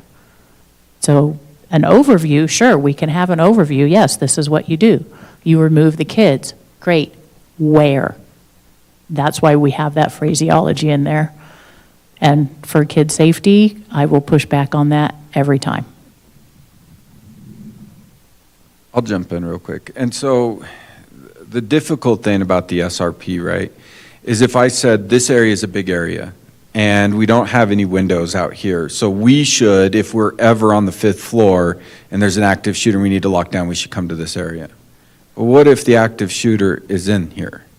Then where? So if I train my staff to always do this specific response, instead of it being black and white, or being black and white and people come here, then we put people in danger. And so the beauty of the SRP is that you do take a little bit of your environment in. And so in other words, if I'm out at recess and I hear shots that seem to be coming from inside the building, why would I want to push my kids back into the building, right? And I think that that's just an example of vice versa. If I am inside the building and I hear what sounds like shots fired outside the building, I wouldn't necessarily want to self-evacuate the building either. And so it does take this freedom from the individual to make some decisions on where should we go, where is a great place that we can hide. But unfortunately, we can't figure that out for every single building because we never know where this individual may enter the building. We don't know where they're going to be, what their target is. In other words, Arapahoe High School, that student was specifically targeting one person. And it was to go into a place that didn't have a ton of windows around, but that was a safe place at that time, but we couldn't have put people there either in that moment. And so it's difficult, and I think that's the complexity of the SRP, but also the freedom of the SRP, is that you make the best decision based on what you have, and getting the initial training gets your thought process running around it, so you can make an informed decision, at least like a best practice, when something does happen. Exactly, which is why I'm talking about site-specific. Our principal has gone through with us, if you are outside and this is the situation, this is where you go. If you are at lunch and this is the situation, this is where you go. So it's not just building-specific. Again, if we're here and the threat is here, where do we go? That's what I'm saying. It needs to be really clear. I don't want in the moment to have to think about, oh gosh, what's the best option? Where do I take these kids? And I think everyone needs to be trained on the same thing. If I'm outside with 3 people and I tell the kids to go there, but my other partner thinks, oh, this is a better idea, and she tells the kids to go there, right? It leads to confusion, and we don't want in those split-second moments where seconds count, we don't want that confusion. So that's why we have the phraseology that we do, as opposed to just, figure it out, make your best decision. That's the training that we want, specifically. What do we do? And maybe it's at the building level, I don't know. Like I said, some principals, my principal, again, has taken it down. We've gone through every scenario. Where are we going to have kids? What do we do? And some principals are not as proactive. That's our concern. Thank you.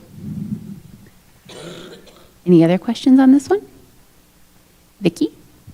The transportation, the bus assistants, Too far. Transportation, 4, 2, 2. okay. So 2.2, bus assistants shall be assigned based on documented student needs and route-specific requirements. I think part of our issue has been that when we've asked for bus assistance on school buses, we've been told only if a student has an IEP that requires it. And so I wonder, when you say based on documented students' needs and route-specific requirements, if, let's say, we have a middle school that has fights once a week on the bus, it seems like that would meet the need to have a bus assistant. What did you mean by what you put here? So Mike might have to clarify some of it. Certainly, the documented student needs is around students with IEPs, students who have to be, securely fastened in, assisted with getting on and off the bus, whether they have specific equipment. Mike, are there other situations in which we would assign a bus assistant that you can speak to? So those are the main reasons that we would have a bus assistant, but the drivers can also request them, like in your example, Vicki, and if they're available, they can be assigned in that situation. But it's back to that, can we hire enough? It's one of those hard to hire positions. Yeah, we've had issues where bus drivers have requested assistance and been told no, that it doesn't require one. And then we end up either having a bus driver get in a situation that results in their termination or they quit, which doesn't then help the bus driver shortage. That I think we're starting to see all of these routes get filled, and maybe that's less of a problem this year after raises and whatnot. But by having assistance, it can help also keep drivers from leaving. Yeah, and the hiring is getting better, and we are starting to get some more assistants in now, so there will be more availability of them now. But we just can't put one on every route.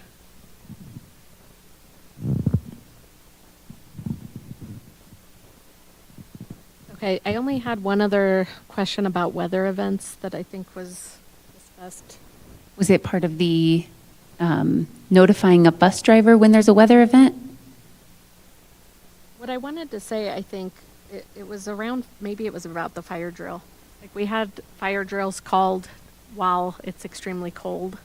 And I was just kind of thinking about the different protocols for weather events for what closes a school. But then are there protocols for recess for students and temperatures for them, and, making sure that staff are safe in the same conditions that we protect students in? So what I'm wondering is, are there protocols for all of that in district policy, or where would that live? So we do not have a specific temperature that we require indoor recess versus outdoor recess. As an elementary principal, we would all kind of talk and say, what's your temperature? What do you use? I will tell you that some schools use 17 degrees and some schools use 12 degrees. So unless something has changed since I've been on the school side, it's pretty much, site-specific determination of when we're going to go outside. I used to get all my paraprofessionals together and say, what do you think? And they were the ones who had to monitor indoor recess. And so almost always they were like, let's go outside, please, because indoor recess is a little bit of a challenge as well. But I know that not every school involves their paraprofessionals in that decision-making. They just literally use a specific temperature or even a wind chill, and they say, we will go out at this temperature. There are some guidelines that I think NOAA puts out that we could, certainly reference. And I think that we do have reference to, specifically with heat index, which is always an interesting one when the kids are outside in Arizona. they're probably going to be outside in Colorado, but we have had that question come up recently, especially with regard to when the fire smoke was so bad that it impacted the air quality to a certain extent. And so for a while, we actually were having to use that index as well. But since I've been on the school side, we haven't had a specific set temperature that students will go outside. At the Healthy Schools recess training, best practice feels like temperature less than 20 degrees. Yeah, so it is in there as a guideline, not a requirement to my knowledge. And that's also on district stuff if I dig and find it, but that's my recollection. Thank you. Is that what you were referring to in that? Yeah, what I'm trying to, I think what we're concerned about, and just so you understand our interest, is the site-specific decision-making has been leading to a lot of problems. So there's a lot of principal turnover. There's a lot of site-specific decision-making that leads to safety issues. So I don't know if you hear that thread throughout this, but that's what we're getting at. Thank you, that's helpful.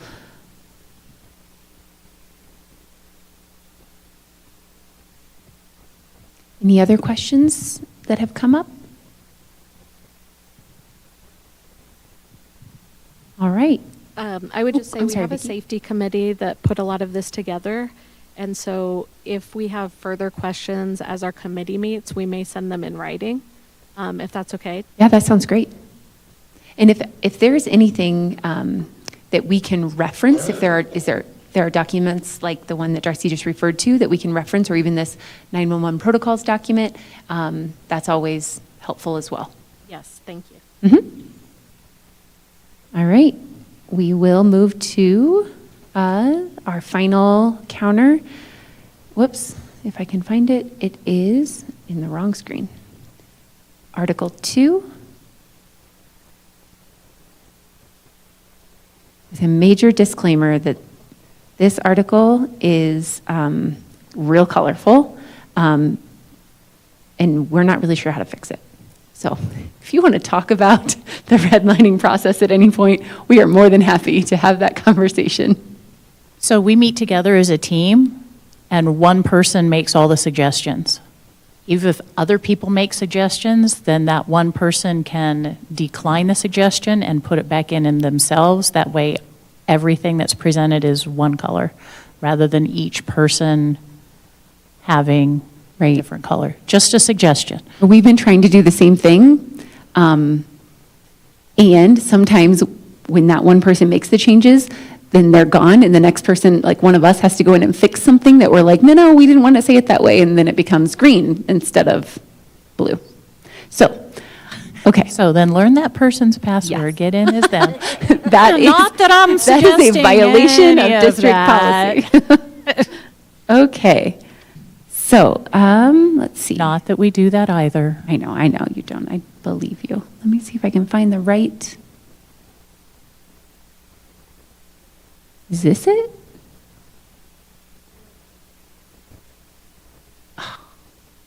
Oh, there we go. Okay. Let me close this. Okay. So everything at the top we've already discussed is part of the staffing article. This was just a placeholder because some of it was moved from here, and so that's things that we'll discuss in that article. But in Article 2, we're red, we're blue. I think we may be red. So Article 2, we have made a suggestion that this is our Bravo version, I'm sorry. We have made a suggestion that we change the title of this to association rights to just be really clear that, because you're an organization, we're an organization, and we want to stamp your rights, so that's why we suggested that. We put back in this language, to your point earlier, you are the sole and exclusive bargaining agent for the education support professionals employed by the district as identified in Article 1. I'm sorry, I just realized I took out the 7 and just referred to Article 1, and it didn't track that change. But we just put that language back in here because we do want to acknowledge that you are the sole bargaining unit, and that we're not bargaining with anyone else on behalf of the employees that you represent. On On the second part around dues deductions, oh, I'm sorry, this might not be big enough. There you go. On dues deductions, you had suggested, don't ask me why you suggested this, and it's blue, and now mine's blue, so this was your suggestion, 60 days. We are accepting that.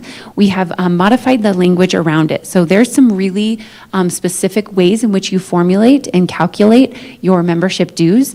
And so as long as we are talking about the values within the current formula, calculating the rate of membership dues 60 days prior to the effective date of such change, we're fine with that. But any changes to the formula is going to require planning and time determined subject to a resource availability. So the formula as is, if you just change values within that, not a problem. If you want to change the entire formula, apply it differently to different members within the bargaining unit, we would need a little bit more runway for that. Let's see. Association release time, you have, nope, this is ours. Now we're red again.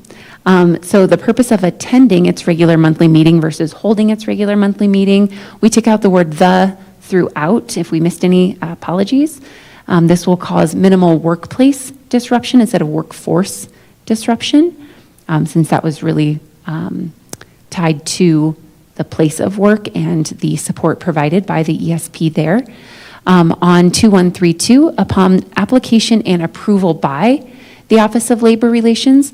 Also throughout this article, we've changed employee relations to labor relations, since that is what we are now referring to our team as. The district will grant up to 4 hours, ...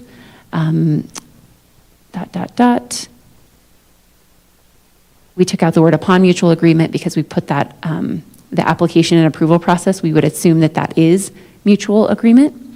On 2133,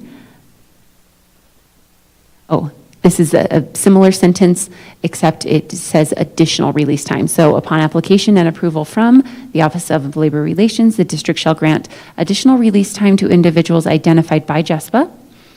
JESPA shall give the Office of Labor Relations. JESPA will reimburse the district for any release time. This is already typical. We have in here, the district will cover time for grievance representation as outlined in Article 12. Throughout the JESPA president piece, you capitalize the word president. Sometimes, I don't know if it's grammatically correct, but we're fine with it. Capital president, lowercase president, either way. President. Taking out the, okay, so additional release time designee.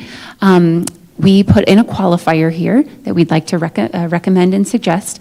In the event that JESPA membership reaches 50% or greater of the ESPs employed by the district, it may designate an additional designee. The district shall release the additional designee, everything blue here is yours, from their regular assignment during their term of office. The additional JESPA designee will be paid full-time year-round salary based on the employee's last hourly rate unless another schedule or rate is mutually agreed to by the district and JESPA. Just so you know, we modified the term designated JESPA officer by additional JESPA designee. We believe that, we don't know for sure, but we believe that your process for designating officers is separate from the agreement because this is an agreement with the district, and so we don't want to assume that it's an officer. It could just be an additional representative that you want to have, and whatever language there is fine. So that's why we put that in there. JESPA shall reimburse the district for the additional JESPA designee's salary, all para contributions. This is all your original language. Incidental to the additional designee's employment with the district. Again, just changing the word designated officer to additional designee. The district will hold the released additional designee's position for 2 years. After the 2 years, the district will collaborate with JESPA to find a mutually agreeable position at the end of the additional designee's term. And again, just changing from officer to additional designee. And in building and department representation, changing to labor relations. In 215411, which I think is completely numbered incorrectly, and we'll fix that at some point, the district will provide an in-person employee orientation. This is all moved from 452. This seemed to be the place that it made sense. Each month for approximately 120 minutes to provide information pertaining to pay, benefits, policies, procedures, and all other information determined by Human Resources to be important for new employees. Employees will be compensated for their attendance. So all of these things, this was current language just moved. Let's see, in 2155, that's the current number, per employment law, we just wanted to emphasize that this is specific to employment law. No employee shall be singled out or retaliated against because of their involvement with JESPA. Under the use of facilities and communication services, we're fine with all of the current language. The one thing that we wanted to note is that in 2161, what's currently 2161, the JESPA will have the right to place meeting notices in the messenger at no charge. We weren't sure what that was referring to, but we don't use anything called the messenger anymore, and so we didn't know if that was something like old practice or if you wanted that to be something specific. But the other parts of this particular section do talk about electronic media, and that's what we use now is really like the Team Jeffco brief and the community update and that kind of thing.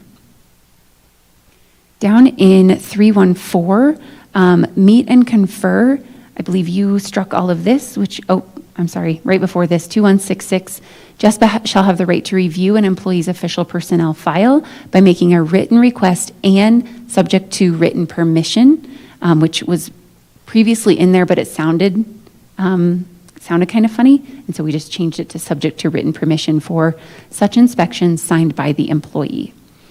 Meet and confer, I believe that you struck all of that and we moved it to the CWG article section, I believe. It could be crazy.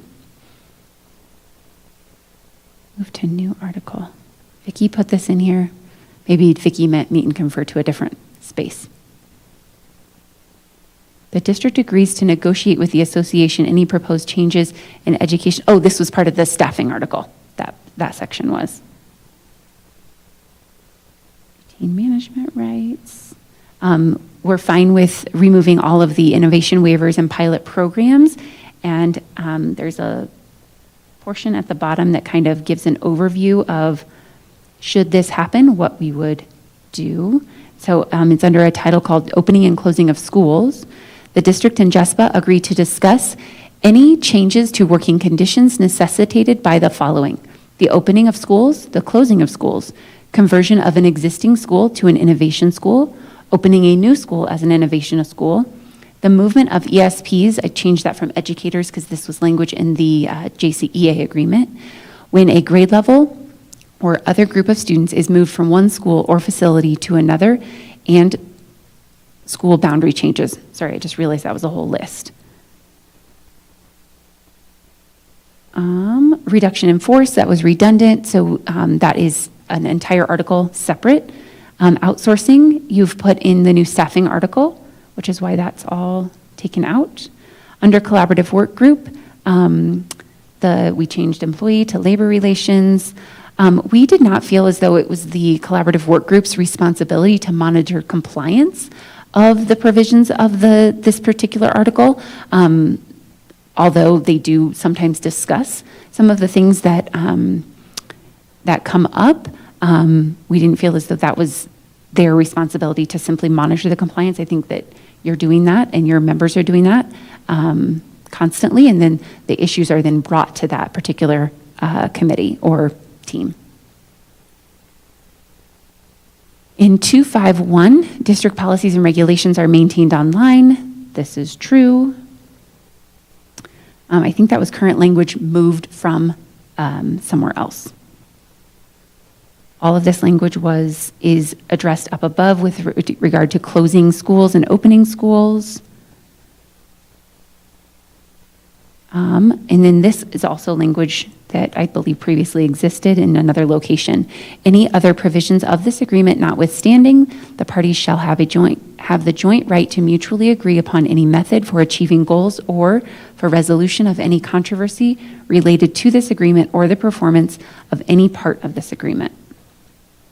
In this last section, we would like to suggest that these definitions be moved back to Article 1. So the definition of an employee, the definition of bargaining unit, and the definition of temporary employees. We believe they best fit within Article 1 instead of this particular article. We did make some modifications, and we can either review them now or we can review them when we go back to Article 1. We've all decided that we will do that at the end. We reverted 1-1, I think it was, 1-7 as it previously was. We've reverted that back to original language. Felt as though that was clear as to what it means. And we left the exclusion language that was previously there around what an employee excludes. And then bargaining unit, did we modify this one?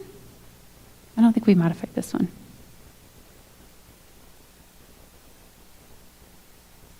Yeah, I don't think we modified either one of these because our intent is to move them back to 1 and then discuss them at that time.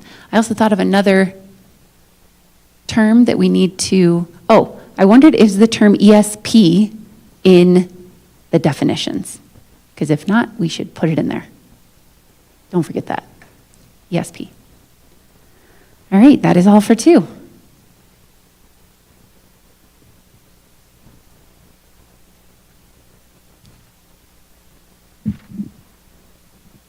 Could we have a brief caucus? Can we do like 15 minutes? Yeah, of course. Cool. So we'll be back at around 3:05? Okay. Thank you, everyone. We will see you back here in about 15 minutes.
Hey, Brandon, it's not showing up on the computer out here. I'm wondering if it went to sleep.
Please enter the conference ID, followed by the pound or hash key.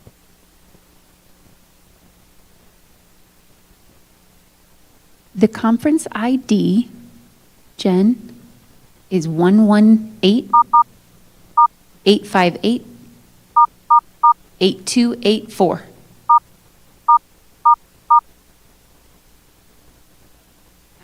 Pound. Please hold while I try to connect you.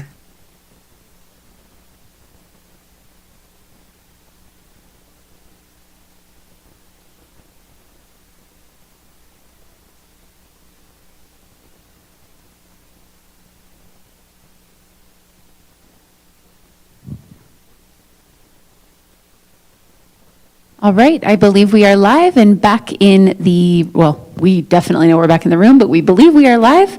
Welcome back, everyone. We would, let's see, we took a brief caucus, had a sidebar conversation, and we are going to fix some things.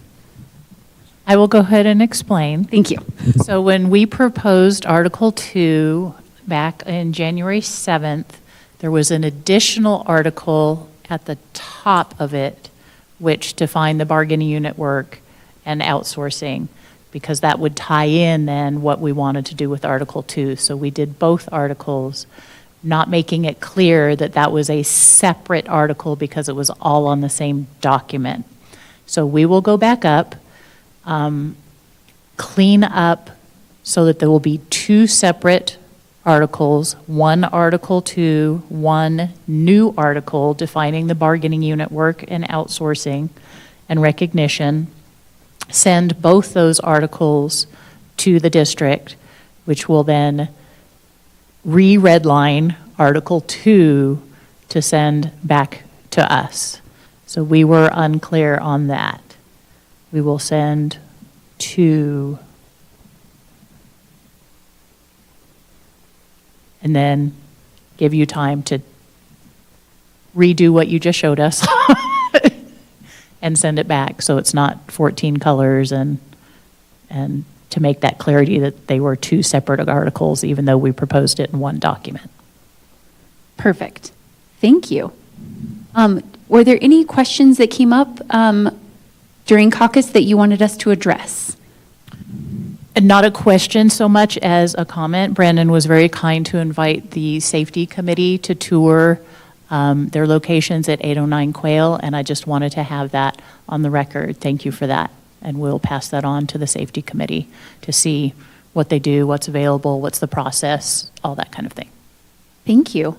I think we did also clarify that it's really helpful that even when we upload the documents, to email them back and forth as well. And so we'll make sure that that continues to happen on both sides. And are we ready to move to agenda setting for next Tuesday? I think I just had one question to clarify. When we had talked about, I think you asked us questions about Article 2 before you countered, and I don't think this came through in what you countered, but it was how we define our bargaining unit as hourly employees and how the departments are listed, not being inclusive of all the different job types that we already represent and potentially new ones. So you had asked us which ones we were interested in representing, including SAE, and if there were others. And so I'm not sure what we might need to do, or if you could tell us or pull a list. We've pulled it before and know that there are some one-off positions that maybe don't have a department, or that we're not really sure how to define. So we just wanted to have that conversation. Okay, I wonder if it would, I guess it really doesn't have, I was thinking about that monthly report that Claire sends. I didn't know if that might be helpful, but it doesn't really say job group. It just has job titles listed Yeah, and then there are some that are not included. in that particular list because they are currently an out of bargaining unit. Got it. Okay. I think I have that list too somewhere. So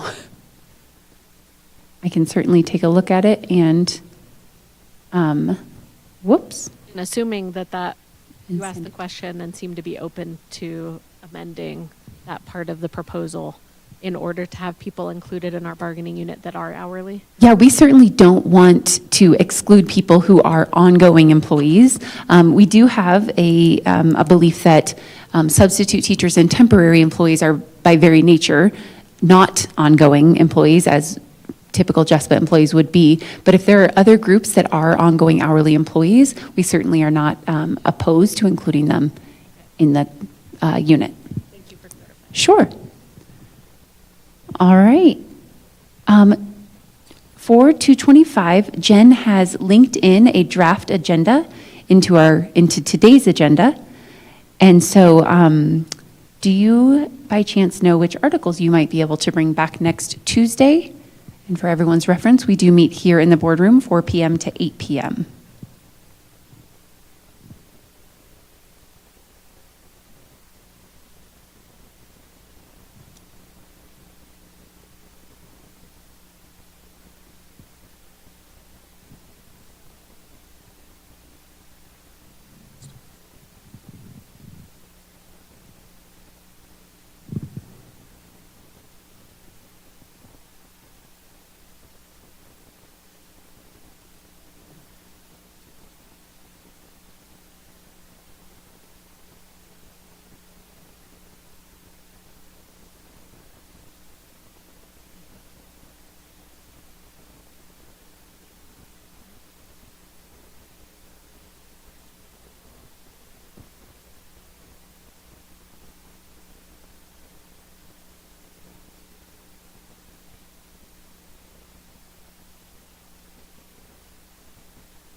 Okay.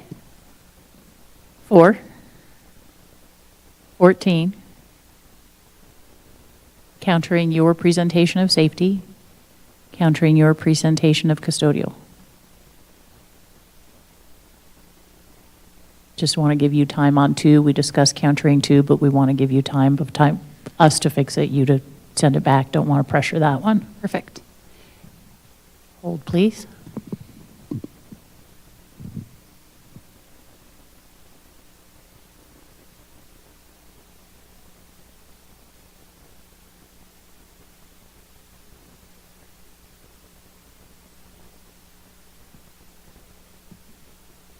Retracting custodial. No worries. Have to see how that works out.